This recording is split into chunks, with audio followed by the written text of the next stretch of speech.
Loué soit Jésus-Christ, qui est venu nous libérer du pouvoir de Satan.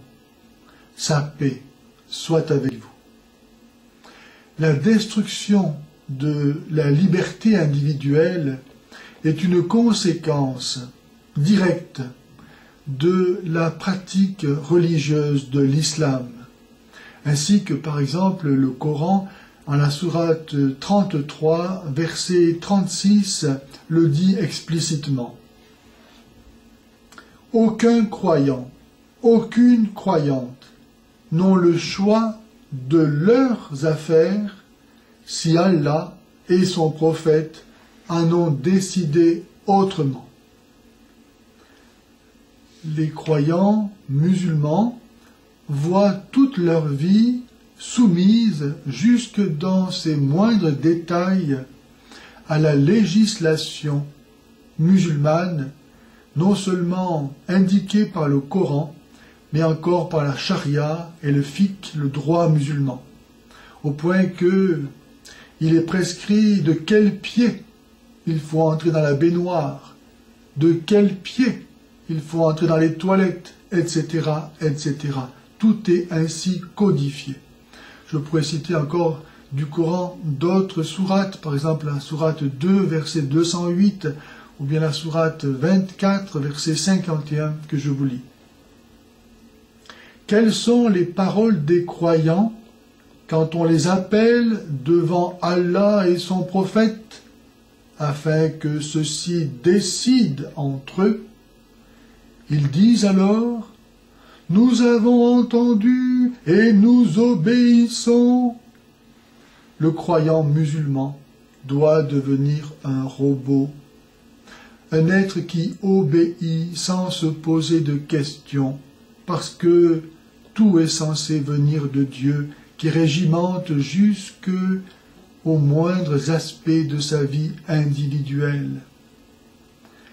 En comparaison, le Christ est venu nous libérer de ces comportements pseudo-religieux qui n'ont d'autre finalité que de créer en nous l'orgueil, vertu par excellence du démon, l'autosuffisance. Par ces pratiques religieuses, l'homme se donne à lui-même l'assurance qu'il est juste devant Dieu, alors que Dieu seul est juste.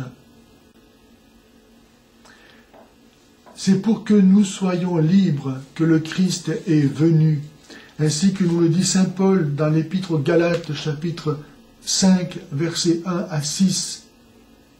C'est pour que nous restions libres que le Christ nous a libérés. Donc, tenez bon, et ne vous remettez pas sous le joug de l'esclavage. C'est moi, Paul, qui vous le dis. Si vous vous faites circoncire, le Christ ne vous servira de rien.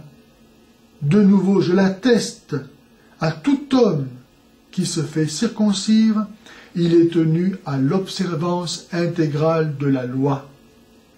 Vous avez rompu avec le Christ, vous qui cherchez votre justice dans la loi.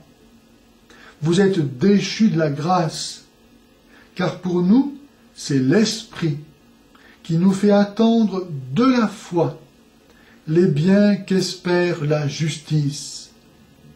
En effet, dans le Christ Jésus, ni circoncision, ni incirconcision ne comptent, mais seulement la foi opérant par la charité.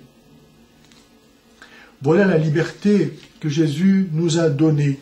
Être conduit non plus par l'observance de préceptes extérieurs, mais par l'Esprit même de Dieu, l'Esprit du Dieu vivant, qui à chaque instant nous montre ce qui est bien et nous donne la force de l'accomplir.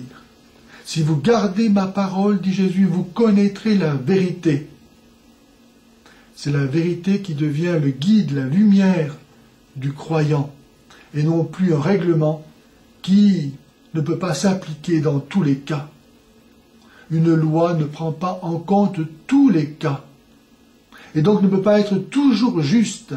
Seule l'obéissance à l'Esprit du Dieu vivant, qui à chaque instant sait, lui, ce qu'il veut que nous fassions, peut nous rendre justes.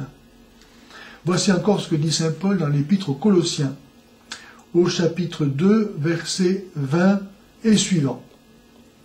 Du moment que vous êtes morts avec le Christ aux éléments du monde, pourquoi vous pliez à des ordonnances comme si vous viviez encore dans ce monde?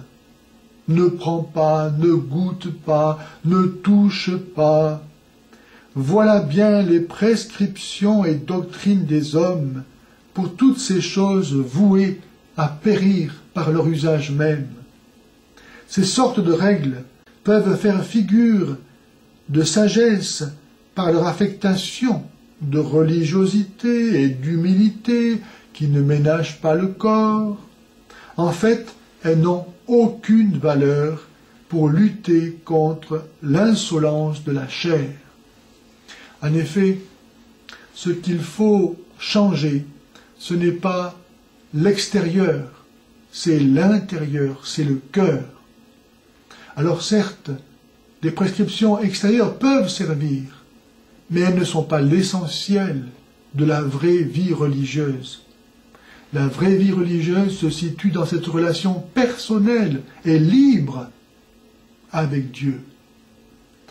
Jésus dit au jeune homme riche en Matthieu 19, 21, « Si tu veux être parfait, vends tout ce que tu possèdes et suis-moi. » Si tu veux être parfait, Dieu ne s'impose pas, parce qu'il est l'amour, et que l'amour suppose la liberté.